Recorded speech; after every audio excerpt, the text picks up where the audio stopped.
Depuis quelques jours, les élus ont fait leur retour à l'Assemblée nationale. Et parmi les changements notables, on retrouve notamment Catherine Champagne-Jourdain à la tête du ministère des Ressources naturelles et des Forêts. Ici en Mauricie, les blocus forestiers font couler beaucoup d'encre chaque été.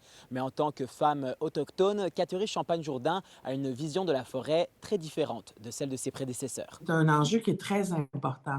Les Premières Nations ont une relation qui est intime avec le territoire, je vais le dire comme ça. Je suis très au fait de ça, évidemment, parce que moi aussi, je vais en forêt, puis on est des territoires familiaux, alors c'est extrêmement important. Je la comprends, cette relation-là. Il y a un excellent travail qui a été fait aussi par mon prédécesseur, M. Simard, et notamment, je fais référence au projet pilote là, avec la nation Atikamekw. Ce projet pilote, il vise à inclure davantage la nation Atikamekw dans la gestion du territoire forestier.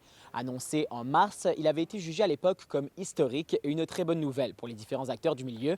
Et selon le grand chef, le projet va de bon train. Ça a toujours été des éléments qui ont toujours été très importants pour les Atikamekw. Ça fait des années qu'on a déjà identifié des lieux.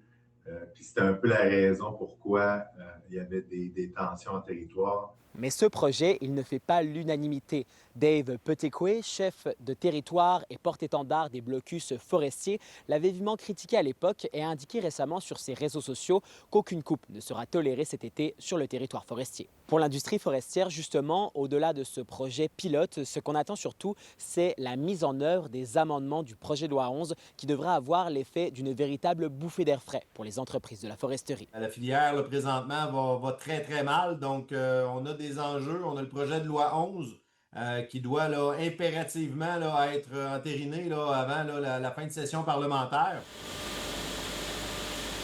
Actuellement, le projet de loi 11 est un projet de loi prioritaire qui va permettre, dès leur application, à l'industrie forestière d'être plus compétitive. Projet de loi 11, je sens pas que le gouvernement est légitimé de procéder de cette façon-là. Ce qui est proposé là-dedans ne fait pas augmenter la demande de papier. Puis, ça nous rend pas vraiment plus compétitifs, là, si tu veux, viser au niveau là, de nos exportations de bois d'œuvre sur le marché américain. Présentement, ça prend des mesures temporaires qui ont été annoncées.